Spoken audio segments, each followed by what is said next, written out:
Directed by Xavier Gens Under Paris finally Netflix पर release हो चुका है। सो वी थॉट ये इस फिल्म को लेकर डिस्कस करने का बेस्ट टाइम होगा। इस वीडियो में हम डिस्कस करेंगे फिल्म के एंडिंग और कुछ हिडन डिटेल्स को लेके। तो चलिए बिना टाइम वेस्ट किए इस वीडियो को शुरू करते हैं। ऐसे ही दूसरे वीडियोस देखने के लिए और हमसे जुड़े रहने के लिए इस चैनल को सब्सक्राइब कीजिए और वीडियो को लाइक और शेयर करना ना भूलें। ये फिल्म है एक म्यूटेंट शार्क के बारे में जो सेन नदी में आ जाता है। मरीन साइंटिस्ट सोफिया बहुत दिनों से इस शार्क के मूवमेंट पे नजरें गड़ाई हुई थी और उसने एक बीकन के थ्रू इस शार्क का नाम रखा था लिलिथ। सोफिया और उसकी टीम एक मिशन पर निकल पड़े थे जहां पे वो ग्रेट पैसिफिक गार्बेज पैच के अंदर मरीन लाइफ को बचाने की कोशिश कर रहे थे। उसने अपने मेंबर्स से लिलिथ का कुछ सैंपल कलेक्ट करने को कहा था ताकि वो उसके कंडीशन को अच्छी तरह से स्टडी कर पाए। उनके टीम मेंबर्स बहुत ही सरप्राइज हो गए जब उन्होंने एक इंजर्ड बेबी स्पर्म वेल को देखा था जब वो लिलिथ को ढूंढने के लिए पानी में उतरे। ये सजेस्ट करता है कि शायद वहां पे कोई शिकारी घूम रहा है, पर उनको कोई आइडिया नहीं था वो किस चीज से डील कर रहे हैं। जब लिलिथ उनके सामने आए तो वो टीम दंग रह गए क्योंकि लिलिथ बहुत ही ज्यादा बड़ी हो गई थी। सोफिया अपने टीममेट्स को बचाने की कोशिश करती है but it was too late. इस ट्रॉमेटिक इवेंट के बाद सोफिया अपने प्रोजेक्ट को छोड़ देती है, पर 3 साल बाद वही प्रॉब्लम वापस उनके दरवाजे तक चले आता है। सोफिया प्लेजेंटली सरप्राइज्ड हुई जब उसे पता चला कि एक यंग एनवायरमेंटल एक्टिविस्ट मिका ने एक नॉन प्रॉफिट ऑर्गेनाइजेशन खोला है जिसका नाम है सेव आवर सीज, और वो शार्क्स को बीकन के थ्रू ट्रैक कर रहे थे ताकि उन्हें प्रोटेक्ट किया जा सके और वो सब राइट ट्रैक पर रहे। सोफिया को पहले यकीन नहीं हुआ कि लिलिथ सेन रिवर तक चली आई है। उसको ये इम्पॉसिबल लगा क्योंकि एक माँ को ऐसे ही फ्रेश वाटर में सर्वाइव नहीं कर सकता, पर मिका को लगता था कि क्लाइमेट चेंज ही लिलिथ के इस सर्टेन एडेप्टेबिलिटी के पीछे का मेन रीजन है। धीरे धीरे सोफिया को लगा कि शायद मिका ही सही बोल रही है। पुलिस को मिका और सोफिया के कंसर्न के बारे में बिल्कुल यकीन नहीं हुआ। फिर उन लोगों ने डिसाइड किया कि वो खुद से सेन रिवर पे डाइव करके इस थ्रेट को कंफर्म करेंगे। सोफिया डिसाइड करती कि वो साजन आदिल और उसकी टीम के साथ रहेंगी क्योंकि उन्हें मालूम है कि लिलिथ कितनी खतरनाक है। मिका को लगता था कि पुलिस उस शार्क को देखते ही उसे मार डालेंगे, इसलिए उसने उन पुलिस ऑफिसर्स की जान को ही दांव पे लगा दिया लिलिथ को बचाने के लिए। अपने पार्टनर बेन के साथ मिलके मिका लिलिथ का बीकन बंद कर देती है।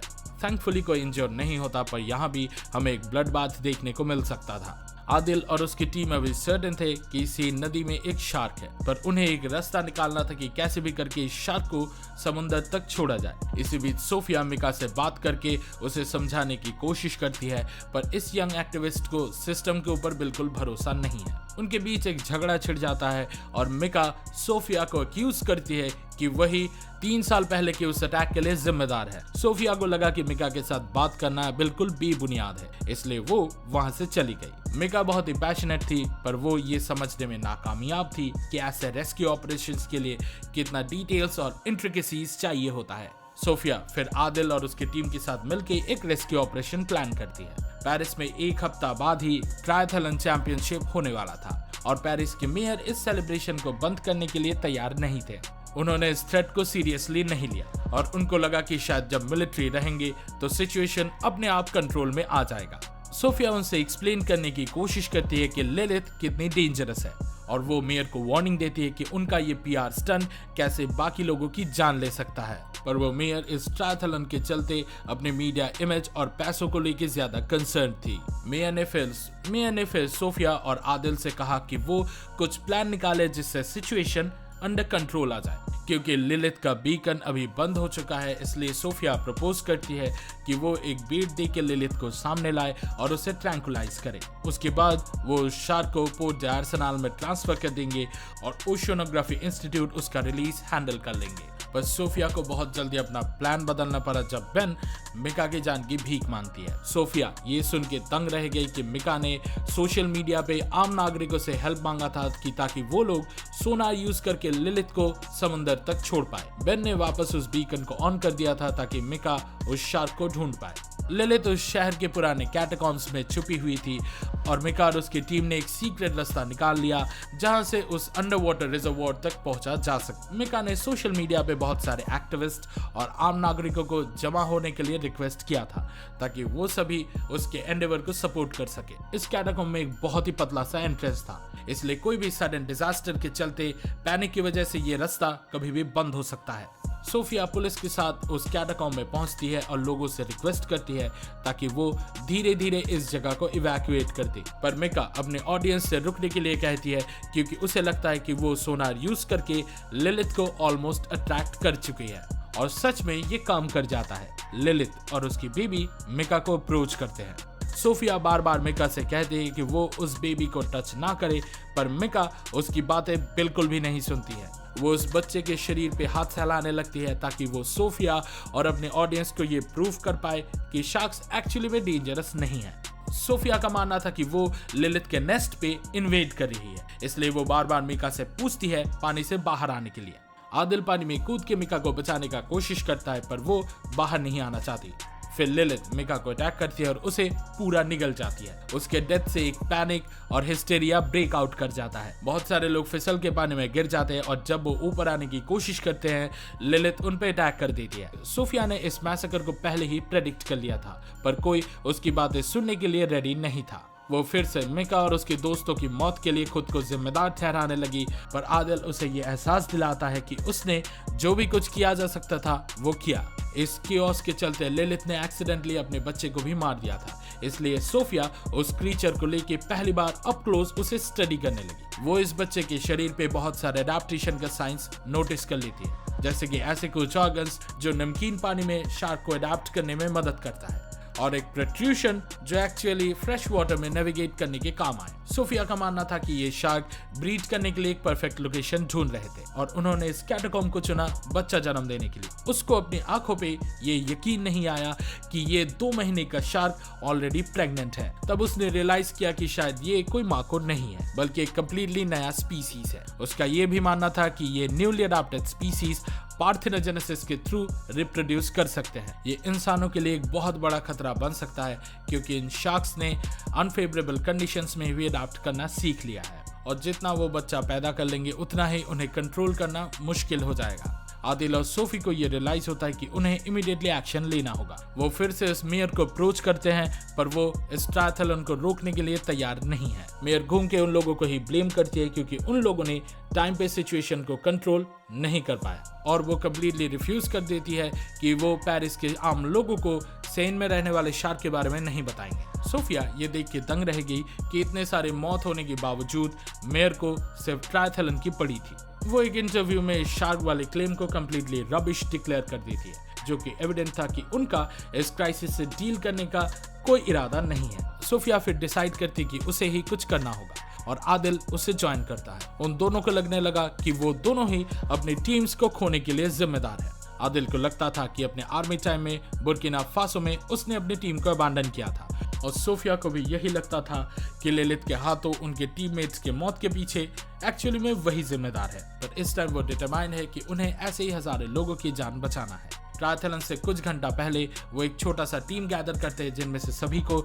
इस रिस्क के बारे में पता था। उनका प्लान था कि एक एक्सप्लोसिव एक्सपर्ट की हेल्प से वो उस पूरे नेस्ट को बॉम्ब से उड़ा डालेंगे। जबकि पूरा पेरिस ट्रायथलॉन का सेलिब्रेशन कर रहा था, सोफिया और उसकी टीम लिलिथ और उसके बच्चे के साथ डील कर रहे थे। ट्रायथलॉन के स्विमर्स सीन में उतरने से पहले ही उन्हें इस सिचुएशन को कंट्रोल करना था। बस सोफिया और आदिल दंग रह गए जब उन्हें पता चला कि वो एक्चुअली कुछ ऐसे नहीं बल्कि सैकड़ों ऐसे शार्क से डील कर रहे थे।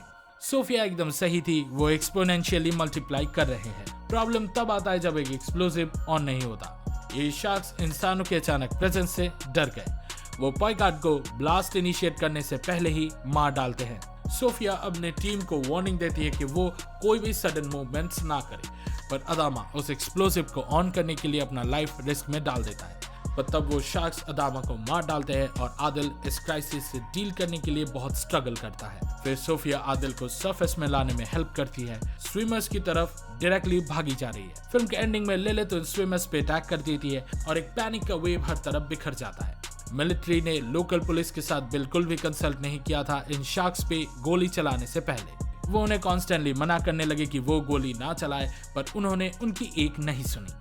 सेन नदी में बहुत ही पुराने लाइव शेल्स थे, इसलिए पुलिस को डर था कि शायद ये गन शॉट्स कोई मैसिव मैसेकर स्टार्ट कर देगा। जैसा कि एंटिसिपेट किया जा रहा था, वो शेल्स फट गए, जिससे बहुत सारे ब्रिजेस टूट गए और इस शहर में पानी का ओवरफ्लो हो गया। लोग इधर उधर भागने लगे, पर पानी के नीचे जो चल रहा है उससे लगता है कि शायद इनके सर्वाइवल का चांस बहुत ही कम। सोफिया आदिल को ढूंढ रही थी और जब वो उसे मिली, वो आदिल को एक क्रिटिकल कंडीशन में पाती है। फिल्म के एंडिंग में आदिल इनोसेंटली सोफिया से पूछता है कि क्या ये थ्रेट खत्म हो चुका है, पर सोफिया एकदम साइलेंट रहती है। उनके चारों ओर शार्क्स घूम रहे थे, जो कि ये बताता है कि उनके सर्वाइवल का चांस भी बहुत कम है। सोफिया और उसकी टीम इस सिचुएशन को कंटेन करने में फेल हो गई, और जैसे कि हमने इन शार्क्स का अडेप्टेबिलिटी देखा था, तो ये प्रिडिक्ट किया जा सकता है कि वो बहुत जल्दी मल्टीप्लाई होकर पूरी दुनिया में बिखर जाएंगे। जबकि इंसान अभी तक मरीन लाइफ को थ्रेटन करते थे, एक स्पीसीज ऐसा निकल के बाहर आता है जो सब कुछ को डोमिनेट करके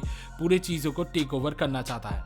पानी के बिना इंसान जिंदा नहीं रह सकते, और जिस रेट से ये स्पीसीज मल्टीप्लाई करता है, इन्हें रोकना ऑलमोस्ट इम्पॉसिबल होगा। एंड क्रेडिट्स में हमें एक मैप देखने को मिलता है, जहां दिखाया जाता है कि कैसे ये स्पीसीज पूरी दुनिया में फैलने वाला है। पेरिस के 2024 ओलंपिक्स को लेके बहुत सारा कंट्रोवर्सीज चल रहा है, इसलिए इस फिल्म को एक कॉमेंट्री के रूप में भी देखा जा सकता है। पेरिस के लोगों ने इस गेम को लेके बहुत सारा कंसर्न्स उठाया है। किसी का मानना है कि गवर्नमेंट उनके टैक्स पेयर्स के पैसों को उड़ा रहा है इस इवेंट को होस्ट करने के लिए, पर किसी को लगता है कि ये इवेंट उनकी डे टू डे लाइफ को डिसरप्ट कर देगा। पर अभी गवर्नमेंट पीछे हटना नहीं चाहते हैं। रियलिटी में भी इमेज क्रिएशन और ग्लोबल अटेंशन के लिए बड़े प्रॉब्लम्स को इग्नोर किया जा रहा है। हे इस वीडियो को देखने के लिए शुक्रिया। अंडर पेरिस देखने के अपने एक्सपीरियंस के बारे में इस वीडियो के कमेंट सेक्शन में शेयर करना ना भूलें। सिनेमा और सीरीज के वीकली डोज मिस ना करने के लिए लाइक बटन दबाएं और हमारे चैनल को सब्सक्राइब कीजिए। अगले वीडियो में मिलते हैं, और फिलहाल के लिए गुड बाय और reward and I will be back.